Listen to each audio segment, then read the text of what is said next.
मेरी ऊर्जा के स्रोत प्यारे बच्चों, सदा खुश रहो। लहरों से डरकर नौका पार नहीं होती और कोशिश करने वालों की हार नहीं होती। नन्ही चींटी जब दाना लेकर चढ़ती है, चढ़ती दीवारों पर 100 बार फिसलती है। मन का विश्वास, रगों में साहस बढ़ता है। चढ़कर गिरना और गिरकर चढ़ना ना अखड़ता है। आखिर उसकी मेहनत बेकार नहीं होती और कोशिश करने वालों की हार नहीं होती। आपकी भी हार नहीं होगी। निरंतर कोशिश करते रहिए, प्रयास करते रहिए, सफलता आपके कदम चूम ही लेगी। आज के वीडियो में हम अपने भारत के उस दिव्य मूर्ति का चरित्र चित्रण पढ़ने जा रहे हैं जिन्हें मर्यादा पुरुषोत्तम राम कहा जाता है, जिनका चरित्र स्वयं एक काव्य माना जाता है। कुमार विश्वास ने जिन्हें मानवता की खुली आँखों का सुंदर सपना कहा है, जिन्हें कहा जाता है कि सबको लड़ने पड़े हैं अपने अपने युद्ध, चाहे राजा राम हो और चाहे गौतम बुद्ध। आज हम ऐसे ही महान व्यक्तित्व, दिव्य पुरुष भारत के राम का चरित्र चित्रण नरेश मेहता की नज़र से देखने जा रहे हैं। नरेश मेहता ने संशय की एक रात एक खंड काव्य की रचना करी। संशय की एक रात नरेश मेहता का एक हिंदी की नई कविता के युग का महत्वपूर्ण खंड काव्य है। इसमें कवि ने पुराण कथा के मूल स्वरूप को बिना कोई नुकसान पहुंचाए, बिना छेड़छाड़ किए उसे युग संदर्भ प्रदान किया है। इस खंड काव्य के नायक हैं राम, जो विराट व्यक्तित्व के धनी हैं, फिर भी वे लघु मानव के रूप में लक्ष्मण और जनसाधारण के रूप में हनुमान के व्यक्तित्व से संबद्ध हैं। उनके बिना उनका विराटत्व अधूरा है। राम का सहारा लेकर कवि ने आज के आधे अधूरे व खंडित, अस्वीकृता और स्वीकृत वाले व्यक्तित्व को हमारे सामने स्पष्ट किया है। कवि ने राम को आधुनिक प्रज्ञा का प्रतिनिधित्व मानते हुए इस काव्य में राम की अपनी विडंबना को समकालीन युग के जीवन की विडंबना के स्वरूप से जोड़ दिया है। संशय की एक रात प्रबंध काव्य के आधार पर यदि हम देखें तो राम के चरित्र की निम्नलिखित विशेषताएं हमारे सामने आती हैं। सबसे पहला है संशयग्रस्त व्यक्तित्व। मैं आपको बता दूं, इससे पहले मैं आपको 2 वीडियो दे चुकी हूं। संशय की एक रात का पहली वीडियो में मैंने आपको नरेश मेहता जी का परिचय, खंड काव्य किसे कहते हैं और संशय की एक रात खंड काव्य का उद्देश्य और उसकी मूल संवेदना बताई थी। और दूसरे वीडियो में मैंने आपको संशय की एक रात के जो 4 सर्ग हैं, उन चारों सर्गों की कथा सारांश के रूप में सुनाई थी। आज मैं आपको इस खंड काव्य के आधार पर राम का चरित्र चित्रण समझाने जा रही हूँ, जो आपकी परीक्षा की दृष्टि से बहुत ही महत्वपूर्ण प्रश्न बनता है। तो राम के चरित्र की जो पहली विशेषता हमें संशय की एक रात खंड काव्य के आधार पर मिलती है, वो है उनका संशयग्रस्त व्यक्तित्व। संशय की एक रात प्रबंध काव्य में कवि ने राम को संशयग्रस्त बताया है। हम देख रहे हैं पहले सर्ग में ही रामेश्वरम का जो सिंधु तट है उसके किनारे टहल रहे हैं बालू तट पर, और उनके मन में ये प्रश्न उठ रहा है कि क्या ये युद्ध होना चाहिए, युद्ध होना चाहिए या नहीं होना चाहिए। युद्ध मेरे व्यक्तिगत कारणों से है, मैं इसको सार्वजनिक रूप क्यों दूँ, मुझे इतिहास को क्या जवाब देना होगा, मैं इतिहास का प्रश्न क्यों बनूं। इस तरीके के वो संशय में पड़े हुए हैं। संशय से ग्रसित जो विवश राम हैं वो आधुनिक मानवता के प्रतीक बन गए हैं। उनका संशय उनकी भीतरी आस्था को दोनों छोरों से खींचता हुआ विभाजित कर रहा है, क्योंकि राम का यह संशय संकट अकेले उन्हीं का नहीं है, बल्कि वर्तमान में व्यक्ति का द्वंद्वग्रस्त जो व्यक्ति है ना, उसके व्यक्तित्व का संशय है, जिसे कवि नरेश मेहता ने राम के संशय के माध्यम से हमारे सामने रख दिया है। वे युद्ध हो या ना हो, इस संघर्ष में हमें डूबते उतरते नजर आते हैं। राम का संशय देखिए, वे कह रहे हैं किंतु प्रतिवार संशय अनिश्चय ही हमें भटकाता रहा अंगुलियों से। तो इस प्रकार राम का जो व्यक्तित्व है वो पूरा संशयग्रस्त, और इसके 4 सर्ग तक भी राम परिषद के निर्णय को स्वीकार कर लेते हैं, लेकिन वहाँ भी उनका जो मन है वो संदिग्ध है। वो इस मामले में श्योर नहीं है कि जो युद्ध होगा वो शांति स्थापित कर ही देगा। पहले तो उनको ये लग रहा था युद्ध हो या ना हो, उसके बाद वो युद्ध निर्णय को मान गए हैं, परिषद के निर्णय को, लेकिन अभी भी वो शंकित है कि युद्ध का परिणाम कहीं युद्ध ही ना हो, शांति और सुरक्षा होगी या नहीं होगी। तो इसलिए जो राम का जो व्यक्तित्व वो संशयग्रस्त इसमें दिखाया गया है। दूसरा जो बिंदु राम के चरित्र का हमारे सामने आता है वह है युद्ध के विरोधी और शांति के प्रबल समर्थक है। सीता हरण के पश्चात उसकी मुक्ति के लिए रामेश्वरम के तट पर युद्ध की तैयारियां पूरी हो चुकी हैं। हम देख रहे हैं कि सेतुबंध भी बन चुका है, परंतु युद्ध की आज्ञा देने में राम अपने आप को असमर्थ पा रहे हैं, क्योंकि युद्ध को लेकर उनके सामने बड़ी बड़ी समस्याएं हैं। सबसे पहली समस्या है युद्ध का प्रयोजन क्या होना चाहिए, किस प्रयोजन से हम युद्ध कर रहे हैं। दूसरा, मानव मूल्यों की सत्ता। क्या मानव मूल्य की कोई सत्ता नहीं है? क्या हम युद्ध के बिना इन मानव मूल्यों को जीवित नहीं रख सकते, शांति को स्थापित नहीं कर सकते? और तीसरा जो समस्या है वो मानव अस्तित्व की सार्थकता, कि मानव के अस्तित्व की क्या सार्थकता है, क्या युद्ध के बाद वो सार्थकता बनी रहेगी? वे कहते हैं कि मैं केवल युद्ध को ही बचाना चाहता हूँ बंधु, मानव में श्रेष्ठ जो विराजा है उसको ही जगाना चाहता हूँ बंधु। वे युद्ध के विरोधी हैं, क्योंकि युद्ध में भीषण जनसंहार होता है और युद्ध के बाद जो शांति आती है वह शांति हो ही, सुरक्षा हमको मिली जाए ये भी आवश्यक नहीं है, क्योंकि युद्ध के बाद फिर से युद्ध हो सकता है। इसलिए वे युद्ध के स्थान पर समस्या का समाधान शांति से करने के पक्षधर हैं। वो कहते हैं इस युद्ध के उपरांत होगी शांति, इसका तो नहीं विश्वास बंधु। यह युद्ध संभव है, अनागत युद्ध का कारण बने, और इतिहास गवाह है प्रथम विश्व युद्ध के बाद द्वितीय विश्व युद्ध शुरू हुआ, युद्ध के बाद शांति तो स्थापित नहीं होगी। तो यहाँ हम देख रहे हैं कि जो राम हैं वो युद्ध के विरोधी हैं और शांति के प्रबल समर्थक हैं। तीसरी विशेषता जो हमको दिखाई देती है राम की वह है सहज मानवता में विश्वास।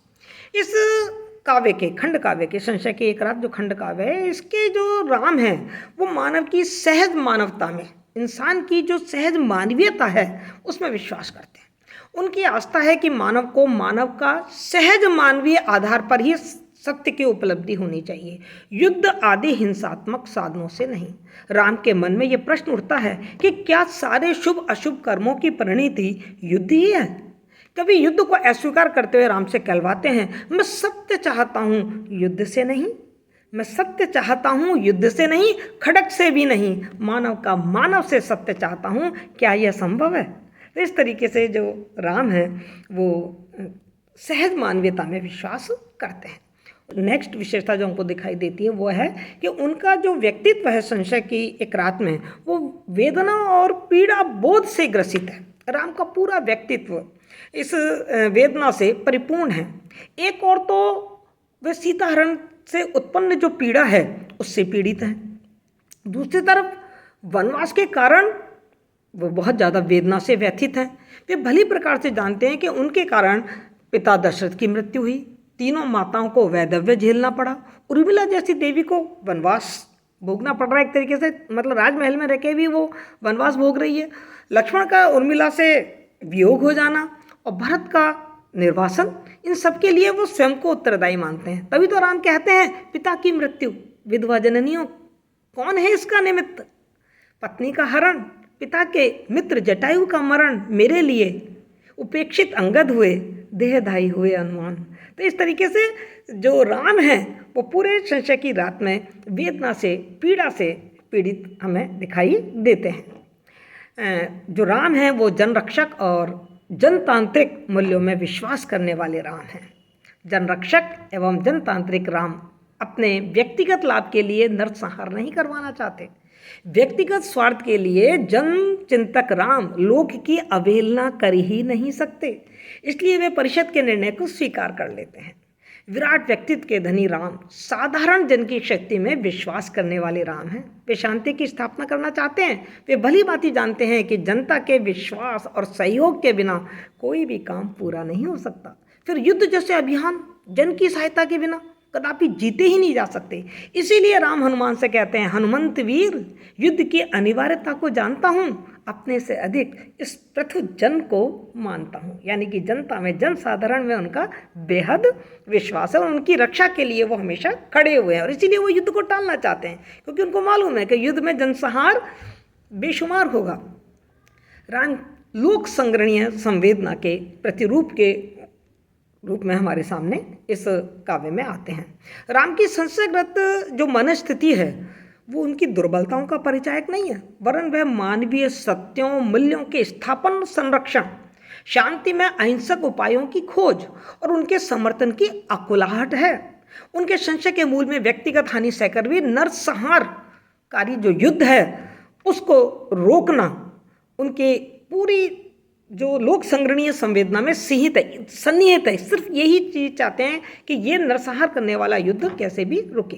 इस शांति विषयक नई निष्ठा का आविर्भाव उनके मानस में है, लेकिन युद्ध विषयक नई निष्ठा बार बार उभरने से इसकी उपादेयता प्रमाणित नहीं हो पा रही है। राम की संपूर्ण संवेदना की विशेषता यह है कि जब वे एकांतिक होते हैं तो सामूहिकता से ओतप्रोत हो जाते हैं, और जब जीवंत सामूहिकता को स्वीकार करती है तो वह नितांत एकांतिक हो जाते हैं।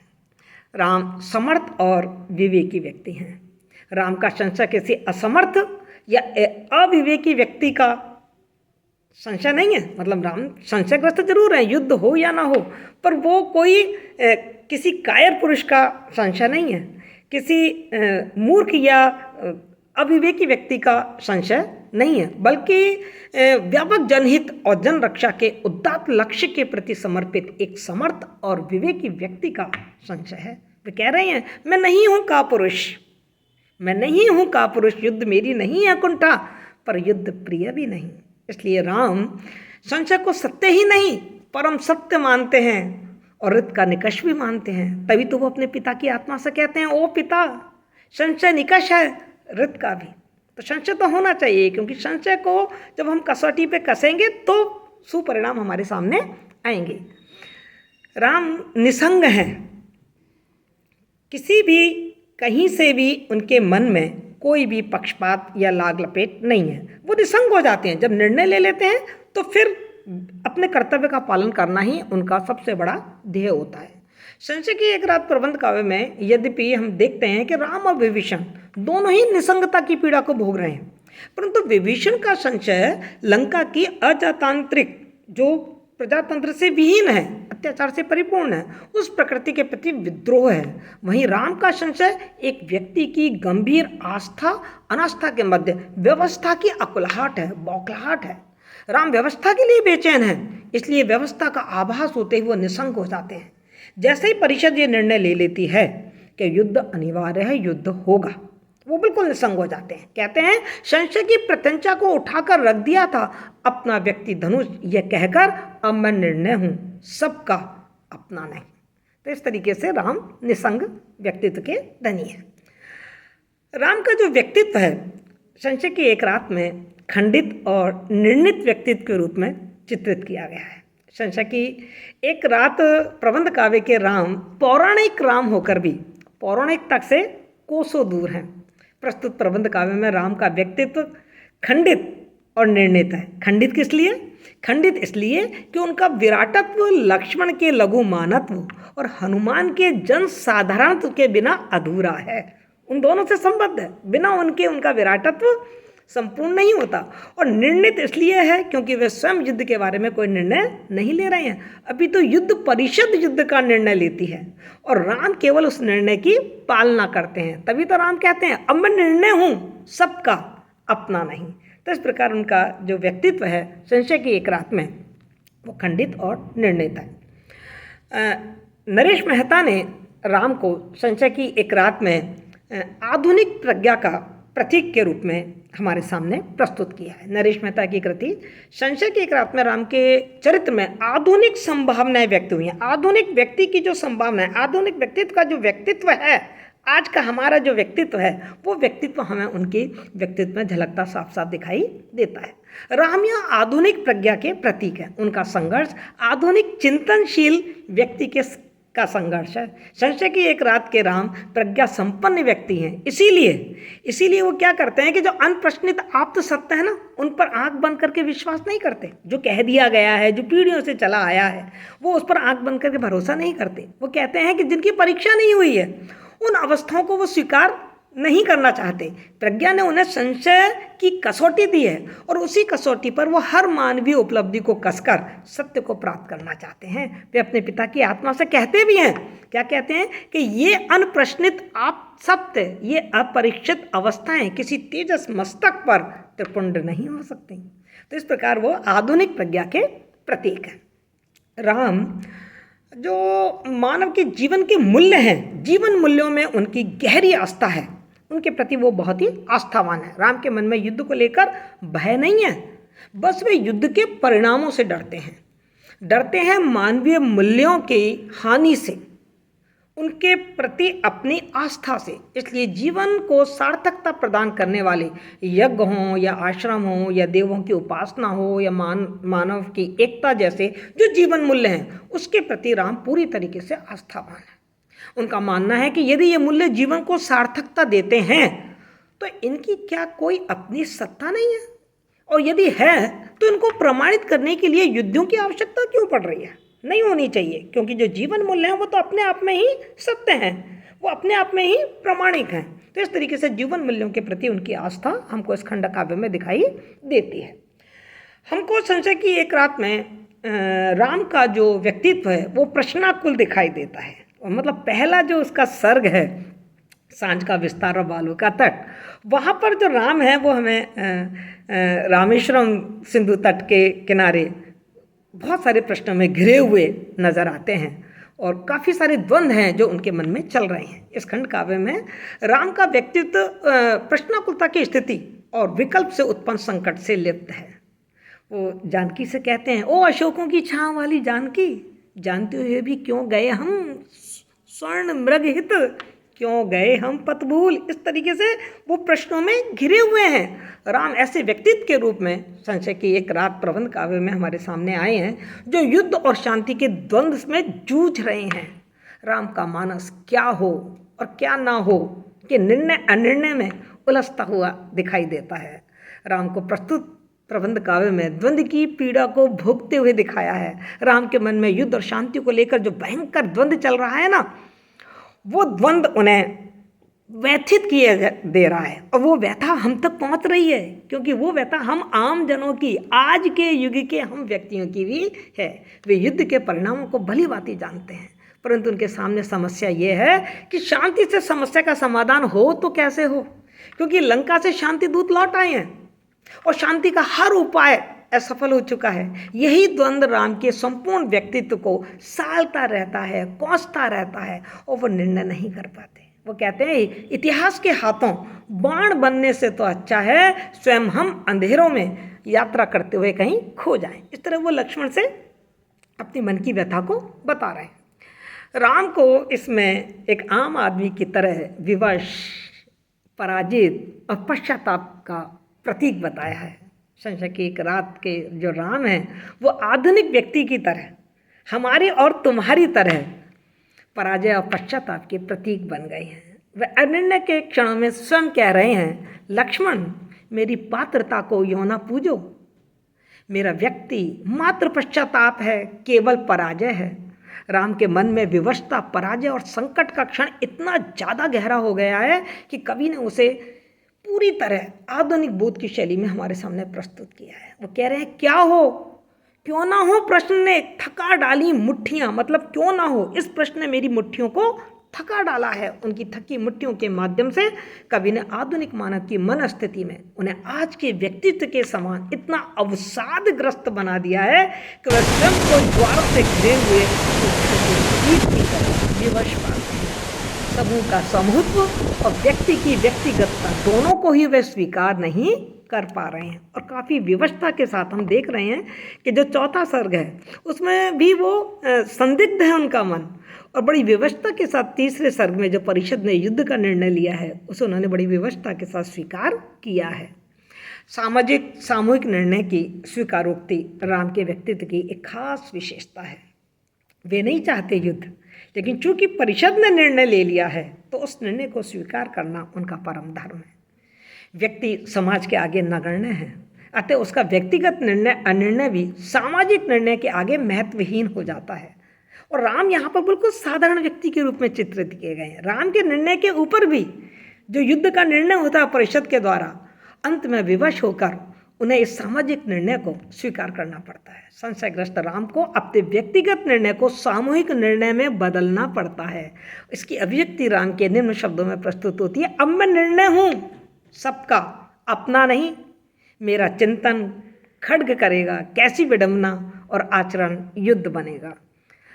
इसके साथ ही हम देख रहे हैं कि जो राम का व्यक्तित्व है वो अंधविश्वास और अंध परंपराओं का विरोधी है। संशय की एक रात में राम अंधविश्वासों और अंध परंपराओं का विरोध करते हुए दिखाई देते हैं। वे मानते हैं कि परंपराओं को इस आधार पर स्वीकार नहीं करना है कि वे लंबे समय से चली आ रही हैं या उन्हें हमारे पूर्वज मानते चले आ रहे हैं।